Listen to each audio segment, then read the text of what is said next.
দিশানের রান্নাঘরে সবাইকে স্বাগত। আশা করছি আপনারা সকলেই ভালো আছেন। আজকে আবার একটা নতুন ধরনের রেসিপি নিয়ে চলে এসেছি। পালং শাক রান্না করব চিংড়ি মাছ দিয়ে, সেই জন্য পালং শাকগুলো বেছে নিচ্ছি। আর এই যে দেখুন, এই মাছটা হচ্ছে সম্পূর্ণ নতুন একটা মাছ, নদীর মাছ, গাংপুটি। এই মাছটা দিয়ে আজকে একটা রেসিপি করব।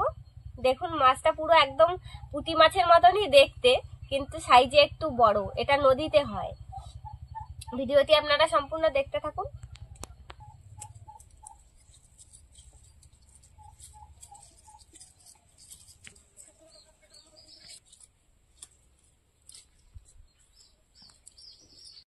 শাকগুলো বেছে নিয়েছি, এবার শাকগুলো ধুয়ে নেব, তারপরে আমি মাছগুলো কাটবো। শাকের জলটা ঝরতে থাকবে।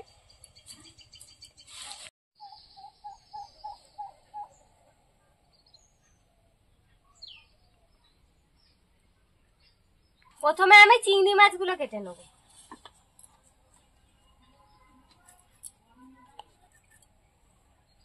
আজকের পালং শাকটা একটু অন্যরকম ভাবে রান্না করব। আপনারা পুরো ভিডিওটা দেখতে থাকুন, তাহলে বুঝতে পারবেন কেমন করে রান্না করছি।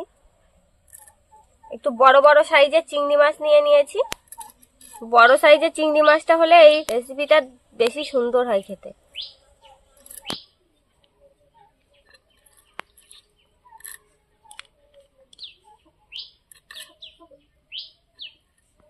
চিংড়ি মাছগুলো কাটা হয়ে গিয়েছে, এবার গাংপুটি মাছগুলো কেটে নেব।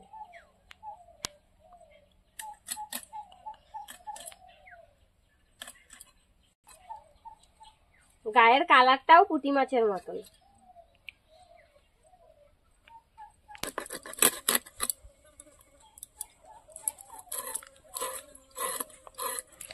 দেখুন ছোট ছোট আঁশ।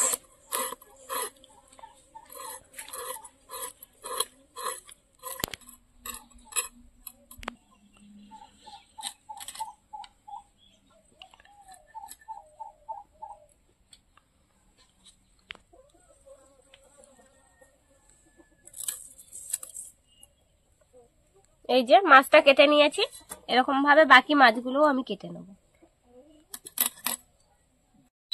মাছ কেটে ধুয়ে নিয়ে চলে এসেছি। এবার পালং শাকগুলো আমি শিলে বেটে নিচ্ছি।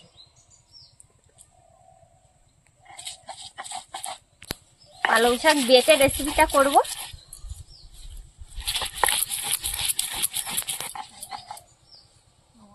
বেটে নিয়েছি, এবার উনুনটা জ্বলতে জ্বলতে আমি দু রকম মাছেই লবণ হলুদ মাখিয়ে নেব।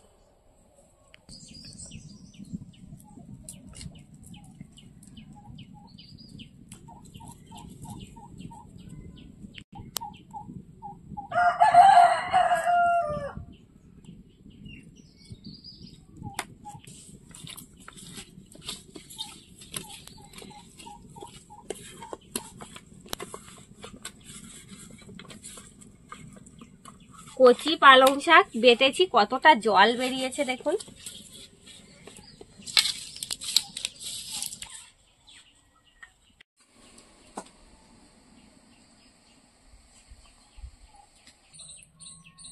এবার মাছগুলো ভেজে নেব।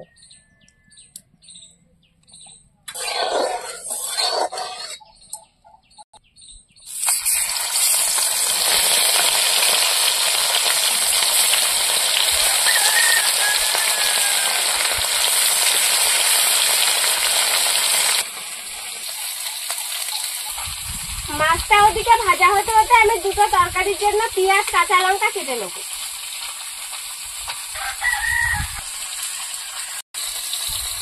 মাছ ভাজা হয়ে গিয়েছে, এবার তুলে নেব।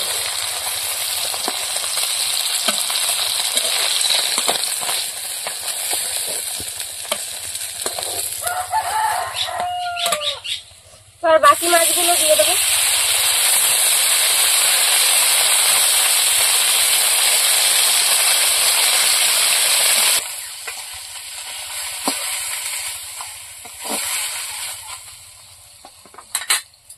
চিংড়ি মাছগুলো এবার ভেজে নেব।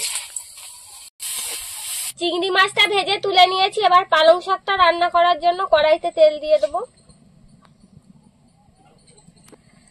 গোটা শুকনো লঙ্কা দিয়ে দেবো, 5 ফোড়ন দিয়ে দেবো।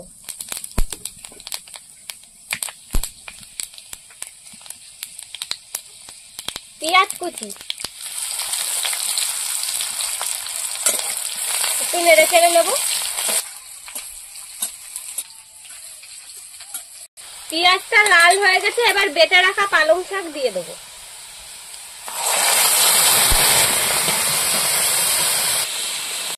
ভেজে রাখা চিংড়ি মাছগুলো দিয়ে দিয়েছি, এবার কাঁচা লঙ্কা চেরা দিয়ে দেবো, লবণ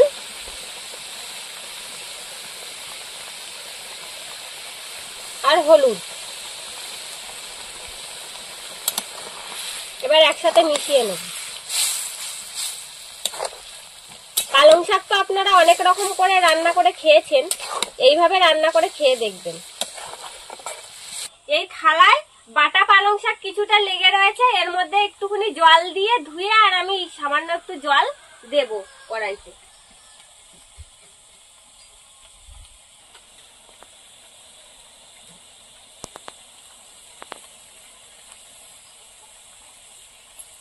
ঢাকা দিয়ে এবার তরকারিটা ভালো করে ফুটিয়ে নেব। মাছের ঝালের জন্য রসুনটা থেতো করে নেব।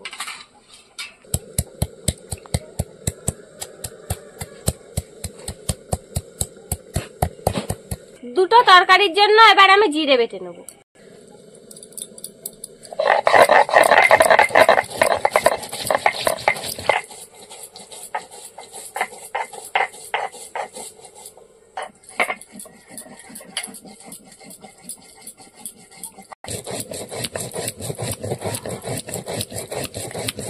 জিরে বাটা হয়ে গেছে, এবার তুলে নেব।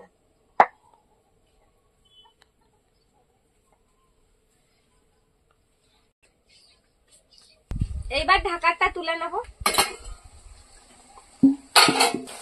জলটা অনেকই শুকিয়ে গিয়েছে, তরকারিটা হয়ে গিয়েছে, এবার এর মধ্যে জিরে বাটা দিয়ে দেবো।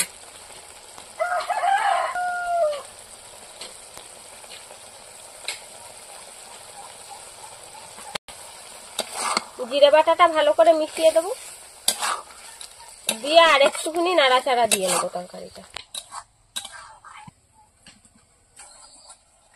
পালং শাক চিংড়ি মাছ হয়ে গিয়েছে, এবার নামিয়ে নেব।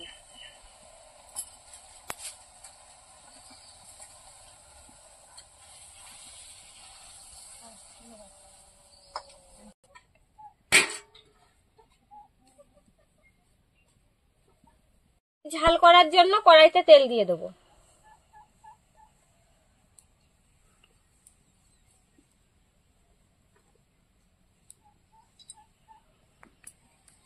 তেলে পেঁয়াজ দিয়ে দেবো।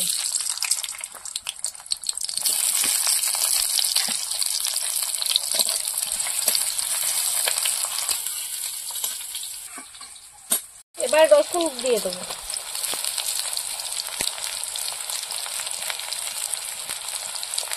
কাঁচা লঙ্কা, কাঁচা লঙ্কাগুলো গোল গোল করে কেটে দিয়েছি।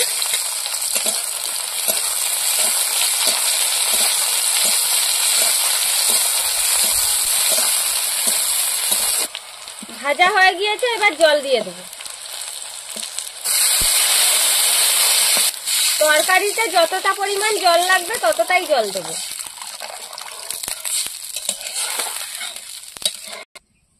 এবার লবণ হলুদ দিয়ে দেবো।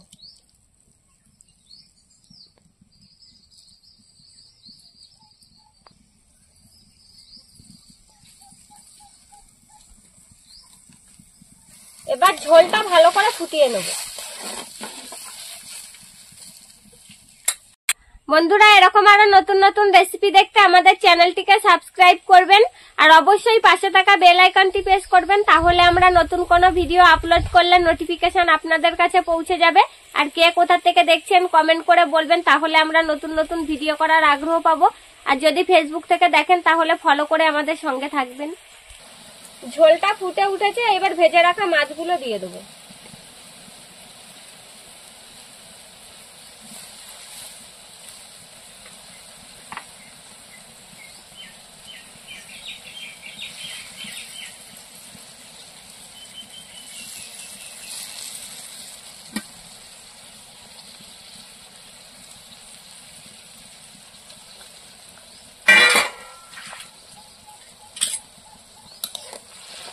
মাছটা দিয়েছি, এবার তরকারিটা ভালো করে ফুটিয়ে নেব। এবার আস্তে আস্তে জাল দিয়ে ফুটিয়ে নিতে হবে। এই রেসিপিটা অনেক দিনের পুরনো রেসিপি। আমার বিয়ে হয়ে এসে তখন ঠাম্মা এই রেসিপিটা খুব বানাতো, খুব দারুণ লাগে খেতে। এটা প্রায় হয়ে এসছে, এবার জিরে বাটা দিয়ে দেবো। খুবই কম তেল মশলায় এই রেসিপিটা তৈরি করতে পারেন, আর খেতেও অনেক সুস্বাদু হয়।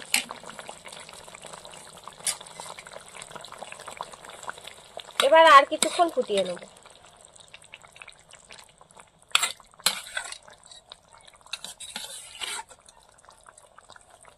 তরকারিটা হয়ে গিয়েছে, এবার নামিয়ে নেব।